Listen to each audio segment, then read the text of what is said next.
Olá, sejam bem-vindos ao Band Entrevista. Estamos no Setembro Amarelo, mês dedicado à valorização da vida e prevenção ao suicídio. Época para conscientizar sobre o poder transformador do diálogo e da escuta e acolher pessoas que enfrentam momentos difíceis, muitas vezes em silêncio. O tabu ainda é grande, mas precisamos falar sobre esse assunto. O nosso convidado de hoje é o psiquiatra, Dr. Fábio Leite. Doutor, muito obrigada pela sua participação aqui. Obrigado a você. Tão importante falar sobre o suicídio, né? Sim, na verdade, nós temos uma epidemia, né? Depois da Covid, a nossa epidemia agora é uma epidemia de perdas de vida por autoextermínio. Então, hoje, o nosso grande desafio é fazer a prevenção, porque não existe um tratamento, uma vez que ele seja consumado, não há mais o que fazer. Então, a prevenção dentro do autoextermínio, ela é fundamental. Existem várias medidas que devem e podem ser tomadas, além da questão farmacológica, atitudes e comportamentos não farmacológicos, que às vezes são até muito mais importantes do que o uso do medicamento. Quais são essas medidas de prevenção, doutor? A primeira coisa é buscar populações de risco, né? Nós sabemos que os adolescentes, os extremos de idade, adolescentes e idosos, são populações muito mais vulneráveis.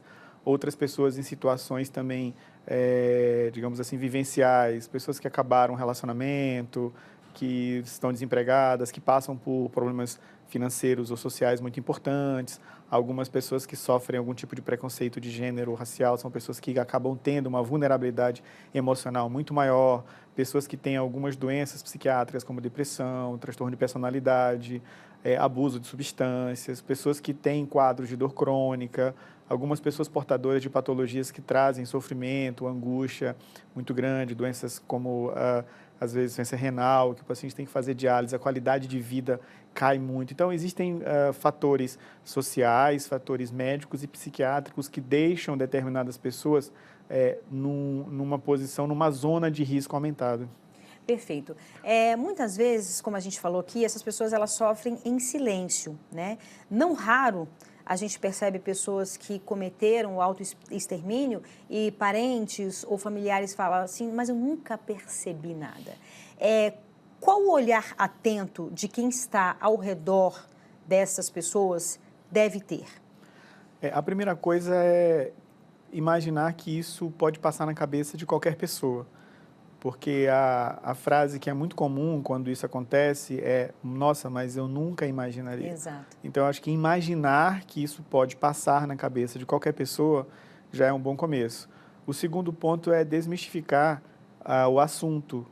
Uma vez que ele é algo que acontece tanto, não tem mais porquê nós ficarmos com uma postura pudica, com vergonha ou com algum tipo de constrangimento em falar sobre o assunto com uma pessoa que a gente percebe que teve uma mudança de comportamento, que faça parte desse grupo, que ficou um pouco mais retraída, ou uma pessoa do trabalho. E normalmente as pessoas que tentam esconder, que tentam disfarçar e que ficam nesse silêncio, é importante sempre imaginar o que você, por exemplo, poderia sentir se estivesse passando por aquilo. Né? Então, as pessoas têm reações diferentes, mas, ao mesmo tempo, os sofrimentos são muito parecidos, né? De uma perda, de um luto, de algum tipo de exposição na mídia, né? Nós sabemos que algumas pessoas têm uma vergonha literalmente mortal, não conseguem lidar com a perda da honra, algumas pessoas não conseguem lidar com uma queda do status social, né, do status marital, e isso a gente sabe que são sofrimentos da alma humana, são dificuldades, né, situações limites, situações de abandono, rejeição, né, a rejeição social, ela é algo que provoca a dor emocional, e a dor emocional faz com que a pessoa se sinta um pouco alijada, né, afastada do núcleo social e traz a sensação de não pertencimento. Eu não pertenço à sociedade, eu não pertenço a essa família, eu não pertenço. Então, por que eu estou aqui ainda? Então, não faz sentido eu continuar. Então, essas pessoas, elas acabam perdendo o vínculo, a ligação com a vida. E essa ligação, ela vai acabando aos poucos, ela vai se diminuindo aos poucos. Por isso que é importante perceber as situações que podem trazer um enfraquecimento desse liame, dessa ligação com a vida, com a vontade de estar vivo, de permanecer no mundo, de conviver com as pessoas e fazer parte da vida mesmo, né? De exercer o direito à vida. Então, quando a pessoa começa a abdicar, a pensar que não vale mais a pena por algum motivo, ela começa a minar dentro dela essa vontade de continuar interagindo e convivendo com as pessoas. Perfeito. E a pessoa que está pensando no autoextermínio, ela dá sinais? Essa pergunta ela é bem interessante porque existem duas situações distintas. Existem os quadros que são de um processo que vai acontecendo gradativamente, né? Uma coisa que acontece muito no paciente que tem uma ideação suicida é a ambivalência. Começa com um pensamento longe de, eu posso fazer, e o outro pensamento, não, imagina, isso é absurdo. E essa ambivalência é uma balança. Uma hora pesa um pouco para um lado, outra hora pesa um pouco para o outro. E com a persistência desse pensamento, com o passar do tempo, a ideia do autoextermínio vai ganhando mais força e mais peso, e às vezes ela acaba ganhando. Então isso, digamos assim, é uma situação processual, que vai acontecendo gradativamente. Mas nós temos também algumas situações que são de impulso, né? Os adolescentes, por exemplo, eles são extremamente impulsivos por natureza, um cérebro ainda não maturado, não está pronto, emocionalmente instáveis. Então, são pessoas que acabam reagindo de uma forma muito explosiva e um pensamento que passa na cabeça naquele momento que talvez daqui meia hora ou uma hora não estaria mais sendo pensado, mas naquele momento veio a impulsividade e fez, tanto que em alguns casos nós atendemos alguns pacientes no hospital e esses pacientes falam que felizmente não conseguiram consumar e falam, depois eu me arrependi, pedi ajuda, pedi para tomar um remédio, enfim, fui levado ao hospital para fazer uma lavagem. Então, são esses dois tipos de comportamento que nós percebemos. Perfeito. Em que momento a pessoa deve procurar uma ajuda profissional? A ajuda profissional, ela é necessária sempre que a pessoa não está se sentindo bem, seja por uma ansiedade, por uma depressão, um quadro de insônia, uma doença que começa a mexer com o seu lado de equilíbrio emocional. Quando você percebe que você está um pouco menos motivado, não consegue mais ter prazer nas coisas que tinha, mais irritado, mais explosivo, não tendo muita paciência, nossa, mudou o meu comportamento, eu preciso de ajuda. Por que isso é importante? Porque algumas vezes as pessoas elas percebem alguma modificação e falam, isso é estresse, é porque eu estou muito atarefado, e aquele mal-estar começa a virar um problema de saúde mental, uma depressão, uma ansiedade, tira o sono, e esses fatores são fatores de risco para suicídio. E esses pacientes não procuram ainda no início, às vezes até por uma psicoterapia de apoio, de suporte, pode conseguir estancar esse processo no início. Só que isso não é feito, vai piorando, aquilo vai recrudescendo e os pensamentos começam a aparecer e aí a pessoa, não, mas isso vai passar, eu vou conseguir controlar.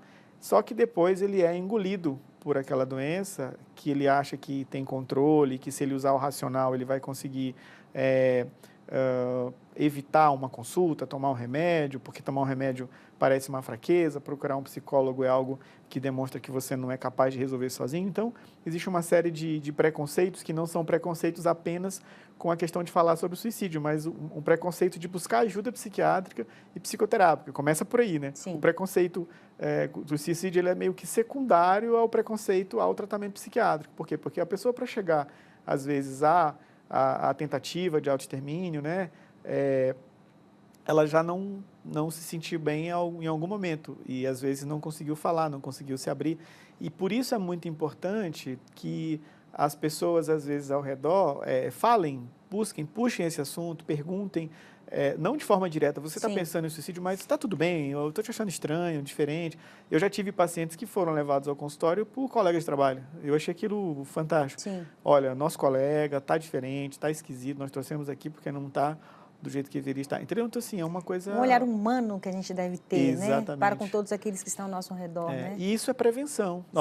Doutor, a gente não sabe o que é, mas nós trouxemos aqui para ver como você é profissional, para ver se precisa de tratamento ou não. Na dúvida, melhor pensar no pior, né? E se prevenir, né? A prevenção é o melhor tratamento para a questão do autoextermínio. Maravilha. E agora a gente faz um breve intervalo e volta daqui a pouco, eu te espero.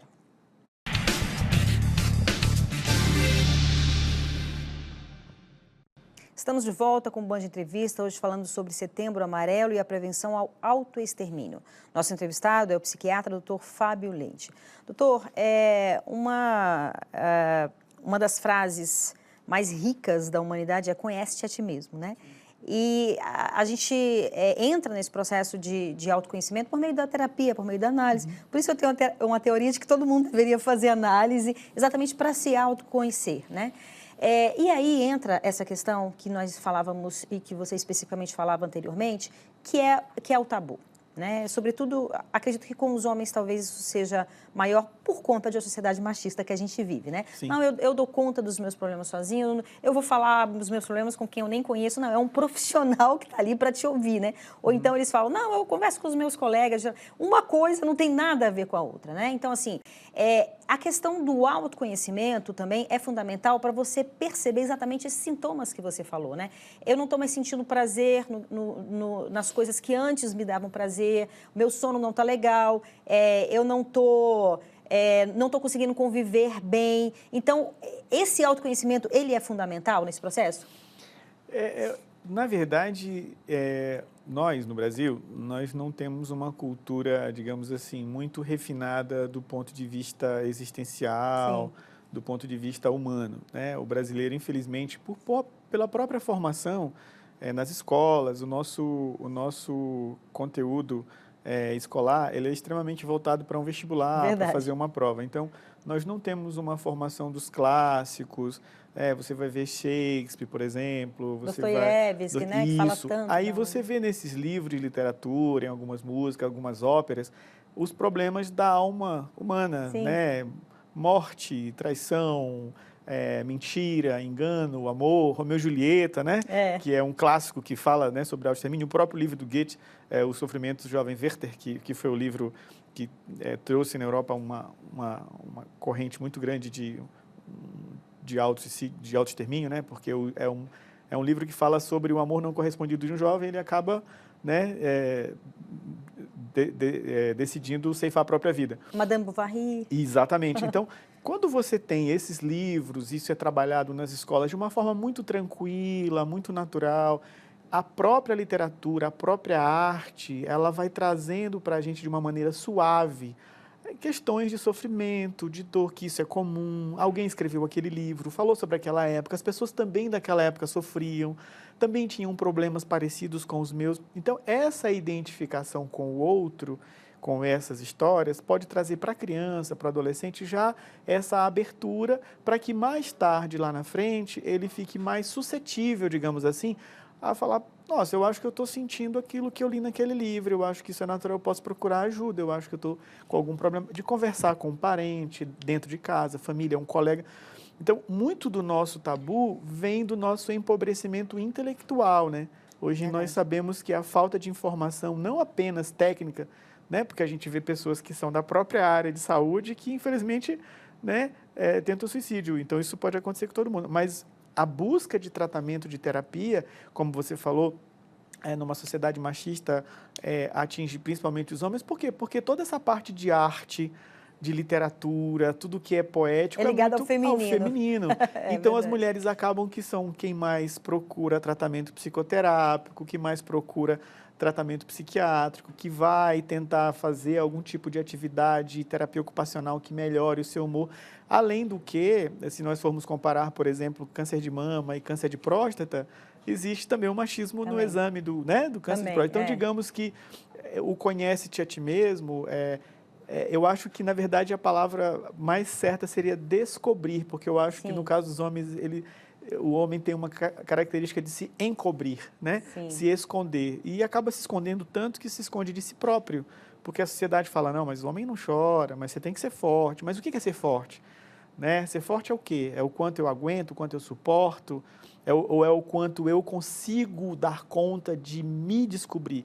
É o que eu dou conta de olhar da minha realidade, dos meus defeitos, das minhas fraquezas, das minhas limitações. O que é realmente ser forte? É encobrir minhas fraquezas ou dar conta de encará-las, né? De enfrentá-las e de fortalecer e de trabalhar aquilo ali? Então, o que eu vejo que, infelizmente, atrapalha muito o nosso trabalho é o empobrecimento humanista, né? Eu acho que existe uma falta de iluminismo dentro da formação humanista do brasileiro. O brasileiro é muito superficial, né? Nós vemos hoje as discussões, toda a nossa sociedade ela é prejudicada pela falta de lastro intelectual, de lastro de conhecimento.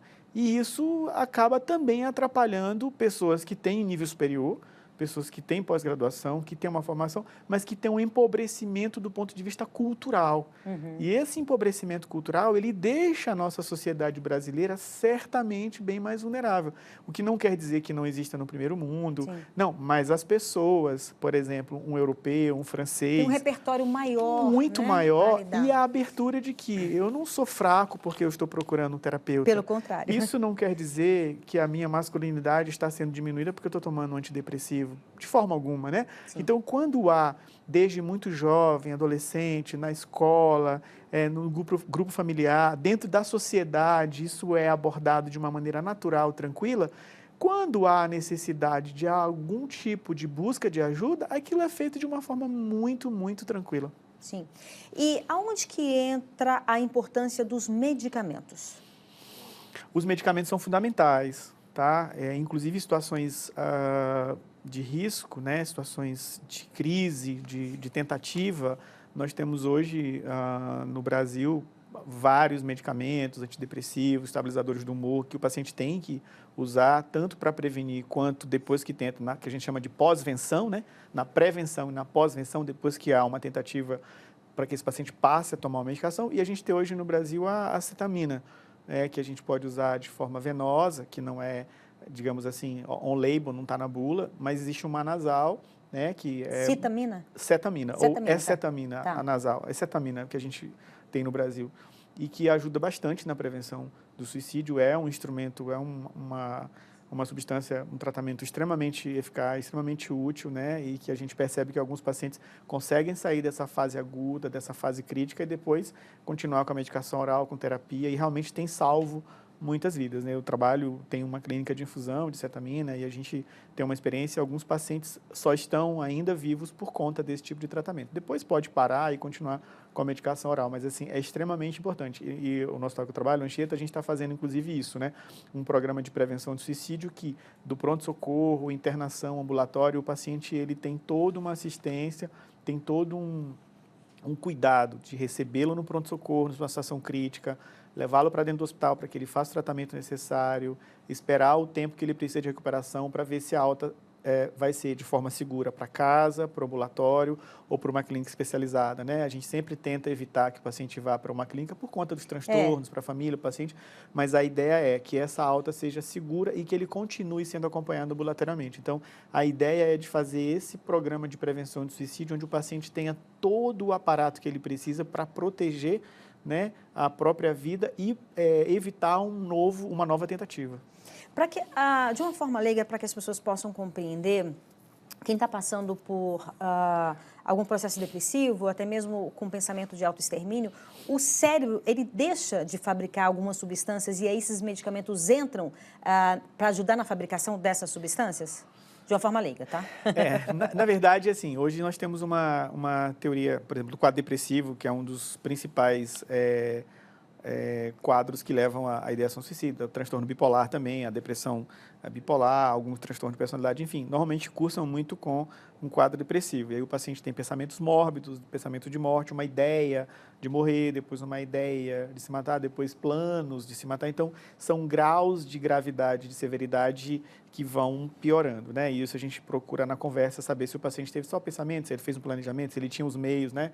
Já, tinha comprado uma arma, tinha uma corda, já tinha buscado, enfim, isso tudo mostra que o paciente estava num grau mais crítico ou menos crítico de risco.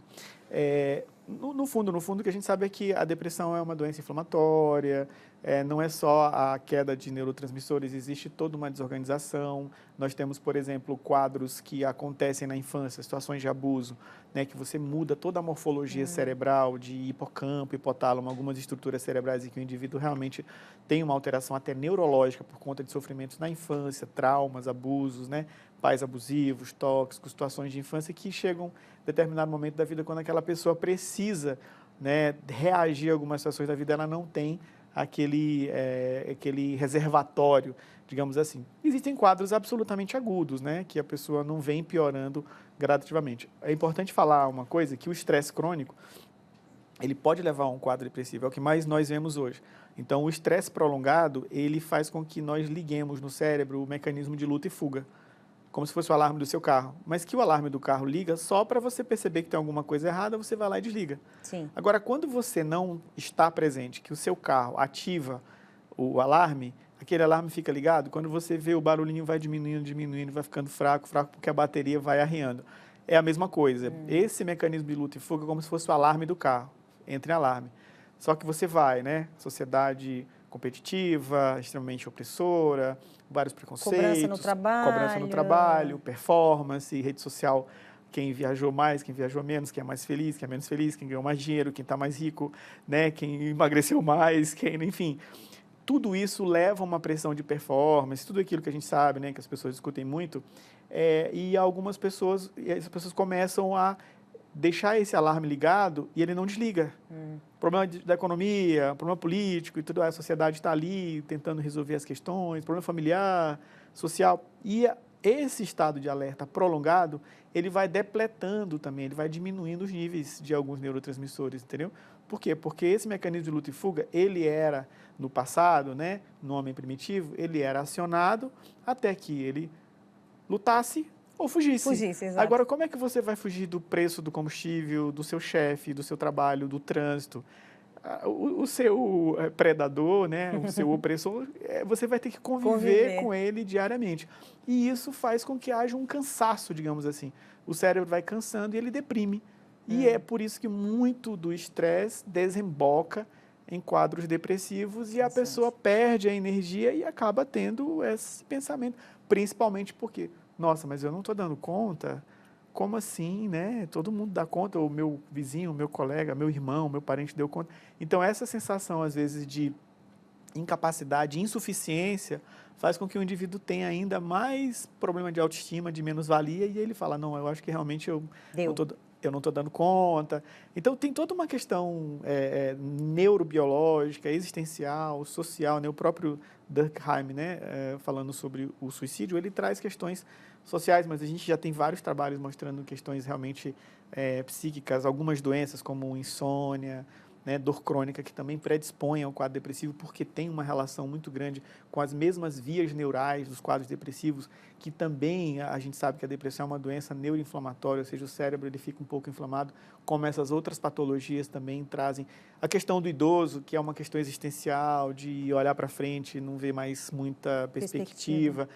O adolescente que ainda não se organizou emocionalmente, vê os desafios aparecerem na frente dele e não sabe direito como que faz, muito inseguro. Então, a questão da prevenção do suicídio, do próprio suicídio, ela é multifatorial, ela é muito complexa. A gente tenta pegar o máximo de aspectos, mas ela ainda é algo muito intangível. Verdade.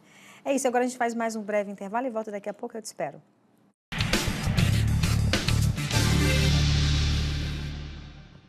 Estamos de volta com o Band Entrevista, hoje falando sobre Setembro Amarelo e a prevenção ao autoextermínio. Nosso convidado é o psiquiatra Dr. Fábio Leite. Doutor, fala-se muito que quem pensa no autoextermínio sente uma dor muito grande, como se fosse uma dor na alma, e na verdade ela não quer acabar com a vida, ela quer acabar com essa dor, né? Há tratamentos para isso, ou seja, há meios e formas de você realmente saber lidar com essa dor e que essa dor passe. Por isso que é tão importante a gente estar falando sobre esse tema e, assim, não só a gente, né? As emissoras, as escolas, enfim, o próprio ambiente de trabalho, todo mundo deveria falar sobre isso? Com certeza. E você falou uma coisa que é fundamental no conceito, que é quando que uma tristeza passa a ser uma depressão, quando que um sofrimento passa a ser um questionamento da vida, né? E esse limite, essa linha é muito tênue. Por isso que nessas instituições, as escolas, as universidades, as igrejas, né, de forma geral, né, todas as instituições religiosas, os ambientes de trabalho, né, nós temos agora a NR1, que é uma lei que fala que todas as empresas têm que ter um programa de prevenção de saúde mental, e isso inclui também a prevenção do suicídio, esse tipo de tema, esse tipo de assunto, quando ele fica democratizado, as pessoas se sentem mais à vontade para falar dessas dores, desses sofrimentos, e não ficam com vergonha. Sim. Nossa, mas é um ambiente onde tem espaço para isso, né? Nós vemos que existem os alcoólicos anônimos, narcóticos anônimos, mas a gente não consegue, digamos assim, ter um ambiente das pessoas que sofrem de forma explícita. A gente acaba sendo sofredores tristes anônimos também, né? E esse anonimato que leva ao sofrimento de forma isolada, não compartilhar, não conversar, não abrir, não buscar ajuda e às vezes tem um desfecho negativo. Sim. A gente está finalizando. Eu gostaria que o senhor deixasse uma mensagem para as pessoas que estão em casa nesse Setembro Amarelo, pessoas que estão não só tristes, mas depressivas e pensando em tirar a própria vida. Queria que o senhor deixasse essa mensagem para as pessoas. É que o suicídio, ele normalmente vem como algo ligado a uma doença. Então, a ideia de suicídio, ela normalmente vem atrelada a alguma doença e que isso pode ser tratado. Não necessariamente é uma escolha, não necessariamente é uma decisão. É simplesmente um estado patológico da mente, do cérebro, da alma humana. E que se tratado, se recebido da maneira correta, conduzido da maneira certa, com medicação, com psicoterapia, com envolvimento familiar, né, de lideranças religiosas, enfim, do suporte, né, de toda essa teia, nós vamos conseguir salvar muitas vidas. Perfeito. Procurar ajuda, né? Exatamente. Muitíssimo obrigada pelos seus esclarecimentos. Eu que agradeço, o prazer é grande. Obrigado. O Band Entrevista fica por aqui. Você pode nos acompanhar pelo YouTube, no canal Band Brasília e no Spotify, na TV Band Brasília. Obrigada pela sua companhia e até sábado que vem. Um beijo. Tchau, tchau.